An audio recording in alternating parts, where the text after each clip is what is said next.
Assalamualaikum warahmatullahi wabarakatuh. Saya Narti dari SMA Negeri 8, guru mata pelajaran Sejarah Indonesia. Hari ini akan membahas tentang masuk dan berkembangnya agama Hindu dan Buddha di Indonesia.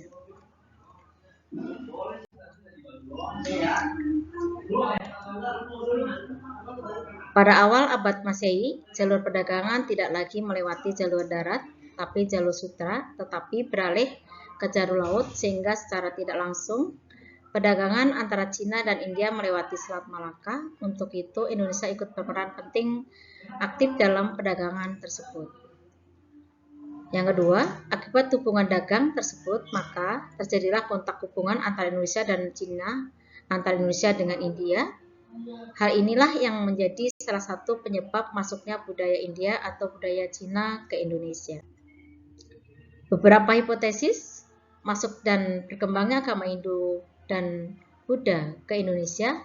Yang pertama adalah hipotesis ksatria, diutarakan oleh Prof. Dr. Insinyur J.L. Moon, berpendapat bahwa yang membawa dan menyebarkan agama Hindu ke Indonesia adalah kaum ksatria atau golongan prajurit, karena adanya kekacauan politik, terjadi peperangan di India pada abad 4-5 Masehi, maka prajurit yang kalah perang terdesak dan menyingkir ke Indonesia, bahkan diduga mendirikan kerajaan di Indonesia.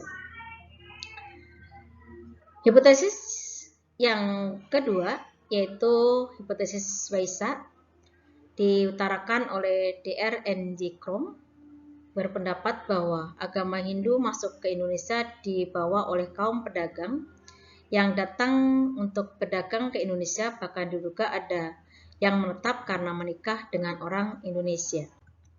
Yang ketiga yaitu hipotesis Brahmana, yang diutarakan oleh J.C. Van Leeuwen atau berpendapat bahwa agama Hindu masuk ke Indonesia dibawa oleh kaum Brahmana karena hanyalah kaum Brahmana yang berhak untuk mempelajari dan mengerti isi kitab suci Weda. Kedatangan kaum Brahmana tersebut diduga karena undangan penguasa atau kepala suku di Indonesia atau sengaja datang untuk menyebarkan agama Hindu ke Indonesia. Ketiga hipotesis ini memiliki kelemahan. Satu, pada dasarnya ketiga teori tersebut memiliki kelemahan, yaitu karena golongan Ksatria dan Waisa tidak menguasai bahasa Sanskerta, sedangkan bahasa Sanskerta itu adalah bahasa sastra tertinggi yang dipakai dalam kitab suci Weda. Dan golongan Brahmana walaupun menguasai bahasa Sanskerta, tapi menurut kepercayaan Hindu kolot tidak boleh menyeberangin laut. Yang pertama, proses penyebaran dilakukan oleh golongan pendeta Buddha atau para biksu yang menyebarkan agama Buddha ke Asia termasuk Indonesia melalui jalur dagang. Sehingga di Indonesia terbentuk masyarakat Sangha dan selanjutnya orang-orang Indonesia yang sudah menjadi biksu berusaha belajar agama Buddha di India. Sekembalinya dari India mereka membawa kitab suci, bahasa Sanskerta kemanapun atau kemampuan menulis serta kesan-kesan mengenai kebudayaan India. Dengan demikian peran aktif penyebaran Buddha India tidak hanya orang India tetapi juga orang-orang Indonesia, yaitu para biksu Indonesia tersebut. Hal ini dibuktikan melalui karya seni Indonesia, yaitu sudah mendapatkan pengaruh India masih menunjukkan ciri-ciri bangsa Indonesia. Kedua, proses penyebaran kedua dilakukan oleh golongan Brahmana, terutama aliran Saiva Siddhartha. Menurut aliran ini, seseorang yang dicalonkan untuk menduduki golongan Brahmana harus mempelajari kitab agama Hindu bertahun-tahun sampai dapat ditasbihkan menjadi Brahmana. Setelah ditasbihkan, ia dianggap telah disucikan oleh Siwa dan dapat melakukan upacara Vrasastoma atau penyucian diri untuk menghindukan seseorang. Sekarang dilanjutkan yaitu masuknya agama Buddha. Masuknya agama Buddha di Indonesia diduga yaitu adanya misi penyiar agama Buddha yang disebut dengan Dharma Duta. dan diperkirakan abad kedua Masehi agama Buddha masuk ke Indonesia. Hal ini dibuktikan dengan adanya penemuan arca Buddha yang terbuat dari perunggu di berbagai daerah di Indonesia, antara lain yaitu di Sempaga, Sulawesi Selatan, Jember, Jatim, dan Bukit Siguntang, Sulawesi Selatan. Dilihat dari ciri-cirinya, arca tersebut berasal dari Langgam, Amarawati, India Selatan dari abad kedua sampai 5 Masehi, dan di samping itu juga ditemukan arca perunggu berlanggam Gandara, India Utara, Kota Bangun, Kutai, Kalimantan Timur. Ini adalah gambar Candi Jago. Ya. Adalah gambar candi juga salah satu peninggalan kerajaan Singosari yang merupakan tempat dimuliakannya Raja Wisnuwardana yang memerintah tahun 1248 sampai 1268. Dilihat dari gambar candi tersebut, bentuk dasarnya adalah tersusun secara berundak-undak dan pada bagian bawah terdapat kaki. Terdapat sumuran candi di mana dalam sumuran tersebut terdapat penyimpan pripeh atau lambang jasmaniah rohani Wisnuwardana.